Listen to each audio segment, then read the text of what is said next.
Saludos amigos, bienvenidos a Ágora.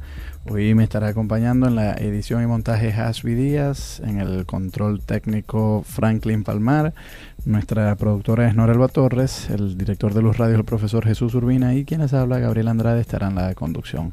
@GAndrade80 mi Twitter, G de Gabriel, Andrade 80. Me acompaña desde la Universidad del Zulia, en la Facultad de Humanidades y Educación, Gerardo Valero. Saludos Gerardo, bienvenido. Buenas noches, Gabriel. Un placer estar aquí en tu programa. Saludos a toda la audiencia. Te he invitado para conversar sobre la vida y obra de Ludwig Feuerbach, uno de los filósofos que no es tan renombrado últimamente, pero sí tuvo mucha influencia en la historia de la filosofía. Nació en el siglo XIX y, según entiendo, tuvo mucha influencia sobre Karl Marx, que sí es uno de los grandes filósofos sobre el cual todo el mundo conoce. Pero empecemos por lo más elemental. ¿Quién fue Ludwig Feuerbach? Bueno, Ludwig Feuerbach fue un filósofo alemán, nacido en 1804 en Landshut. Durante su vida, su juventud, estuvo inmerso en lo que fue la religión protestante. Su familia era protestante. Debido a eso, a esa influencia religiosa, decide estudiar teología ya cuando sale de bachillerato, lo que aquí se llamaría bachillerato. Él decide incursionar en Heidelberg a estudiar teología, pero luego de 2 años decide abandonarla por la filosofía, sobre todo cuando él se traslada a Berlín, que conoce a Hegel y a Schleiermacher, que son filósofos famosos. Sí, pues, exacto.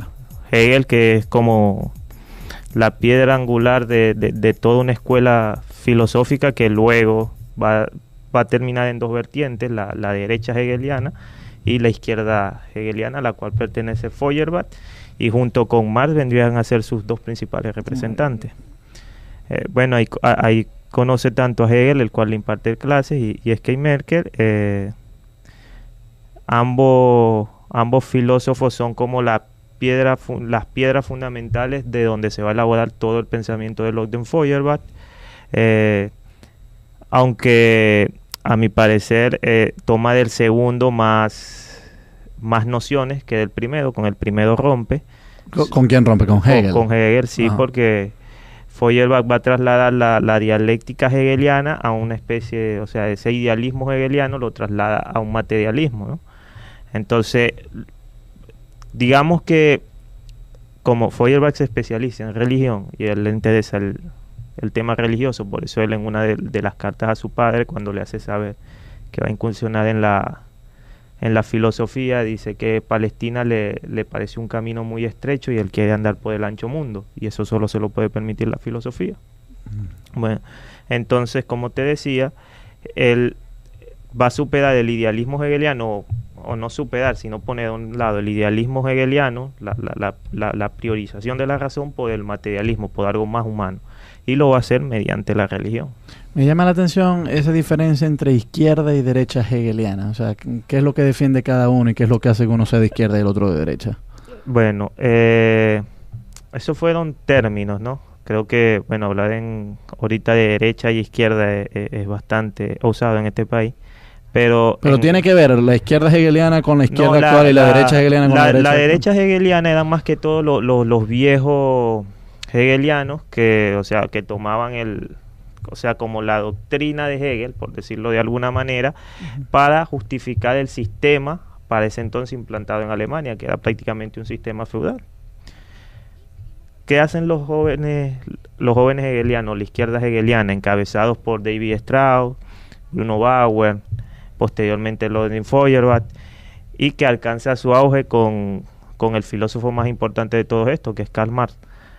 Ellos quieren, mediante las ideas de Hegel, revolucionar ese sistema que estaba implantado en la sociedad alemana, ¿no? Entonces, uno de sus críticas, que la comienza David Strauss con su libro La vida de Jesús, que no se opone a la religión, pero sí hace una crítica sobre el Jesús histórico y el Jesús, digámoslo, mitológico. Y Bruno Bauer, que nos va a decir que el hombre, mientras esté atado a las cadenas religiosas, no puede alcanzar su autoconciencia o liberarse para forjarse una autoconciencia que le permita ser libre. ¿Por qué ellos exponen esto? Porque en esa sociedad alemana la iglesia tenía mucho poder. Entonces, la iglesia, como recibía del Estado muchos beneficios, o prácticamente la iglesia era el poder, entonces mantenía la mayoría del pueblo en lo que llamaríamos ahorita pobreza, ¿no? Aislado, mientras que los beneficios los gozaban solo unos pocos. Eso opinaba la izquierda hegeliana. La izquierda hegeliana. La derecha hegeliana. La derecha, como te dije, ellos sostenían todavía el viejo sistema. Ellos apoyaban el viejo sistema, Estado, Iglesia, ¿no? O sea, y eran creyentes de la religión, sí, los de la derecha hegeliana. Sí, o sea, justificaban la religión. No sé si, digamos, eran creyentes fervorosos, aunque de por sí Hegel, a mi parecer, es un creyente de la iglesia 100%. E inclusive él dice que en su filosofía de la historia, que el mundo alemán es el más avanzado porque es el mundo cristiano. Entonces, estos de la derecha, esta derecha hegeliana, sigue esa corriente.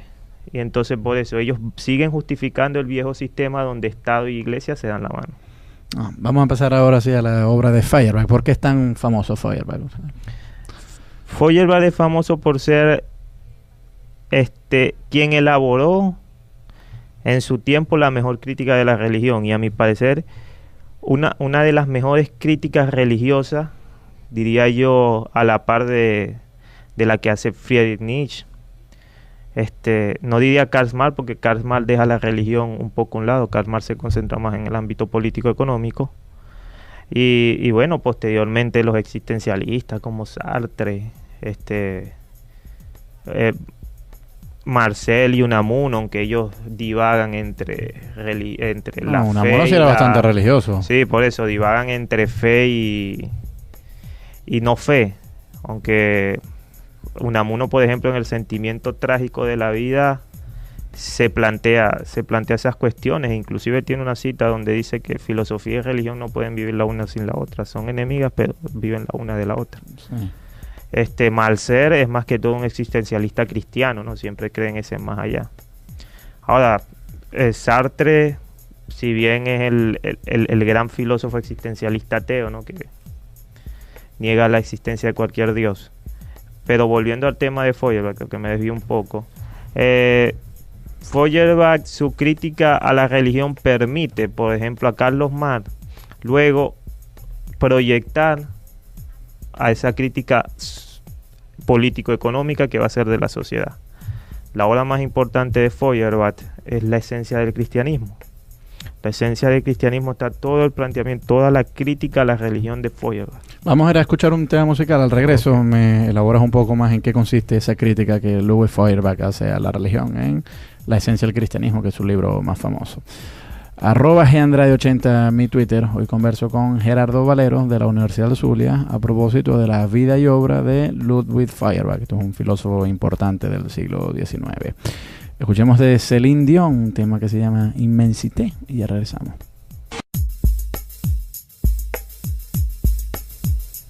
Seguimos en Ágora, @gandrade80 mi Twitter, G de Gabriel, Andrade80. Vengo conversando con Gerardo Valero de la Universidad del Zulia y el tema que nos ocupa hoy es la vida y obra del filósofo alemán del siglo XIX, Ludwig Feuerbach. Y habíamos dicho en el segmento anterior, Gerardo, que el libro más importante de Feuerbach es La esencia del cristianismo. ¿De qué trata este libro? Bueno, antes de adentrarnos en la esencia del cristianismo, creo que es deber destacar que el primer gran libro de Feuerbach es Pensamientos sobre muerte e inmortalidad. Ya aquí rompe con la idea de que el hombre llega a otra vida, o que hay otra vida después de esta. Ya en este libro, en esta obra, Pensamientos sobre muerte e inmortalidad, él plantea que lo que sobrevive es el género, más no el hombre como individuo. O sea, la especie humana. La especie humana. Eso es lo que él dice. Exactamente. El hombre como género, el hombre colectivo. Y por eso es importante, porque de aquí, de ese ateísmo humanista de Feuerbach, va a venir, o ateísmo comunitario, va a venir lo que luego se va a llamar el comunismo, que es el que plantea Karl Marx. ¿Y Bueno, qué argumentos usa Feuerbach para decir que no hay vida después de la muerte? O sea, porque ha habido argumentos a favor de eso. sí, La bueno. idea, por ejemplo, de que existe un alma, que esto era algo que defendía Descartes, y que bueno, que como el alma es inmaterial y no está compuesta de átomos, pues el mero hecho de que el cuerpo muera, eso no implica que el alma puede desaparecer, porque en tanto es inmaterial, pues se supone que es eterna, etcétera. ¿Qué opina Feuerbach de eso?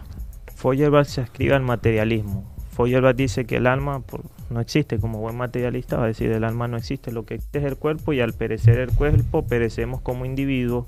Sin embargo, se sostiene la especie, que sería el género, él llama el género humano. Entonces,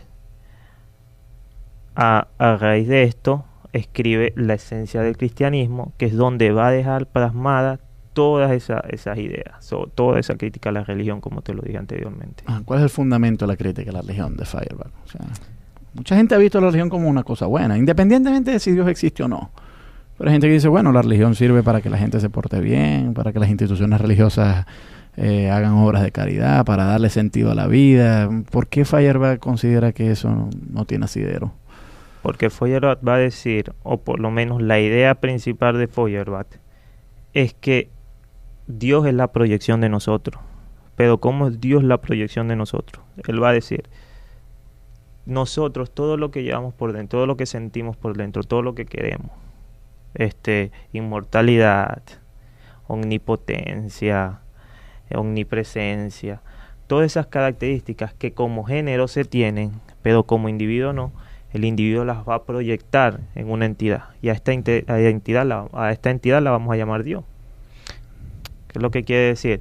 Que Dios es una proyección, o sea, es algo a lo que apunta el ser humano, como individuo, no como colectivo, porque como colectivo sí lo tiene. Todas esas características como colectivo lo tiene, pero como individuo se le niega. ¿Hay algunos ejemplos concretos de religiones específicas que Feuerbach o los seguidores de Feuerbach utilicen para representar esto? O sea, porque eso de la proyección, bueno, de acuerdo, pero ¿qué características hay en Dios que uno quisiera tener? Bueno, como Feuerbach en su libro La esencia del cristianismo, él utiliza el cristianismo, ¿no? Y él va a criticar el cristianismo como tal. Ahora, ¿cómo hacer referencia a esto? Él utiliza a los dioses de la mitología griega, ¿no? Él dice que los dioses de la mitología griega son todas las características humanas, por eso son imagen y semejanza del hombre, por eso Dios es imagen y semejanza del hombre, y no al contrario, va a decir Feuerbach. E inclusive él pone un ejemplo de comer y beber. Él dice, comer y beber son expresiones divinas, porque es que son del hombre, por eso a los dioses les encanta comer y beber. Va a tocar otro ejemplo donde nos va a decir cómo demostramos nosotros que estos dioses son reflejos de nosotros. Tenemos a Zeus, que es el más fuerte, el más bello, porque es que la fuerza y la belleza son características que desea el hombre, que necesita el hombre, que lo engrandecen. Así como el dios hermano de la guerra, Odín. Para los hermanos, la virtud más relevante en aquel entonces era la guerra, y por eso Odín es el dios de la guerra. Claro. Bueno, pero uno podría decir que esto aplica a algunas religiones, pero no a todas. O sea, sí, ciertamente la religión griega pues tiene mucho de antropomorfismo, ¿no? Y Zeus, las imágenes que hay de él, pues es un dios, un hombre, o sea, tiene una representación antropomórfica. Pero se me ocurre aquí que no todas las religiones siguen este patrón. O sea, si uno va, por ejemplo, al Islam, la concepción de Dios que hay en el Islam está muy lejos del antropomorfismo. Es decir, los musulmanes, por ejemplo, no permiten representar a Dios en imagen humana. Y además de eso, a pesar de que, bueno, en el Corán y otros textos hay ciertas expresiones que podrían interpretarse como que Dios tiene emociones o Dios tiene algunos rasgos humanos, los musulmanes tradicionalmente han sido muy celosos en decir, no, pero no podemos atribuirle a Dios ciertas emociones que tradicionalmente le atribuimos a los seres humanos. Entonces, si eso es así, pues me daría la impresión de que la crítica de Feuerbach solo tiene un alcance limitado. Es decir, a las religiones, bueno, las tradicionales religiones politeístas, pero una religión de monoteísmo trascendente como es el Islam o incluso el judaísmo, el cristianismo no tanto, porque bueno, en el cristianismo sí se concibe que Dios se hizo hombre en Jesús de Nazaret y tal, pero en los monoteísmos más trascendentes como el judaísmo y el Islam, ahí no se proyecta tanto eso. O sea, porque por lo menos estoy pensando en particular en el Dios del Islam.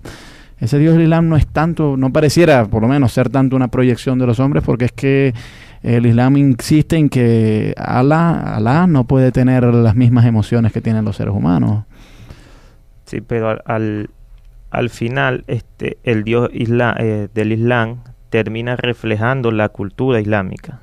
O sea, que parte de su hombre. ¿Cómo es esto? Por ejemplo, sé que voy a sonar cruel. El Dios del Islam justifica la inmolación, la sangre del infiel. Entonces, si el fiel se sacrifica en beneficio de ese Dios, que es esa cultura, entonces tiene el cielo y todo lo demás. O sea, que es un Dios vengativo. Y la venganza o la justicia, como lo verían ellos, ¿de dónde proviene? ¿O son características que vienen de dónde? De Dios, no, del hombre. Dios no... Si Dios es tan diferente, no podría ser justo, no podría ser vengativo tampoco, ciertamente. Pero lo es porque ellos lo conciben así. Son características de su cultura extraspoladas a su Dios. Además, hay que tener referencia que nunca podemos decir que Dios es esto y aquello, porque es que todo parte de ideas del hombre. Tenemos ideas de Dios, mas no sabemos ciertamente qué es Dios, nada más. Si existe o no está en nosotros entenderlo, siquiera. Solo tenemos idea de Dios. Hasta en ese Dios más trascendente que existe, ¿cómo te lo imaginarías? Como un vacío, como una caja, ¿no?, toda oscura, que ves y ves todo el vacío. ¿Y eso parte de qué mundo? De este mundo. Y si parte de este mundo, parte de esta realidad. Y si parte de esta realidad, parte del hombre. Vamos a ir a escuchar un tema musical. Al regreso seguimos hablando sobre la vida y obra de Ludwig Feuerbach con Gerardo Valero de la Universidad del Zulia. Mi Twitter es @gandrade80, G de Gabriel Andrade 80. Escuchemos de El Canto del Loco y Amaya Montero, un tema que se llama Puede Ser. Tú estuvo inmerso en lo que fue la religión protestante, su familia era protestante, debido a eso, a esa influencia religiosa, decide estudiar teología ya cuando sale de bachillerato, lo que aquí se llamaría bachillerato. Él decide incursionar en Heidelberg a estudiar teología, pero luego de 2 años decide abandonarla por la filosofía, sobre todo cuando él se traslada a Berlín, que conoce a Hegel y a Schleiermacher, que son filósofos famosos. Sí, pues, exacto. Hegel, que es como... Y en tu programa, saludo a toda la audiencia.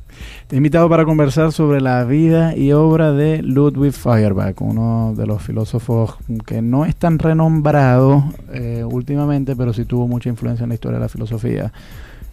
Nació en el siglo XIX y, según entiendo, tuvo mucha influencia sobre Karl Marx, que sí es uno de los grandes filósofos sobre el cual todo el mundo conoce. Pero empecemos por lo más elemental. ¿Quién fue Ludwig Feuerbach? Bueno, Ludwig Feuerbach fue un filósofo alemán, nacido en 1804 en Landshut.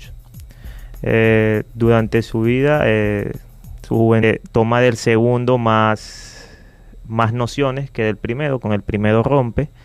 ¿Con quién rompe? ¿Con Hegel? Con Hegel, sí. Ajá. Porque Feuerbach va a trasladar la dialéctica hegeliana a una especie, o sea, ese idealismo hegeliano lo traslada a un materialismo, ¿no?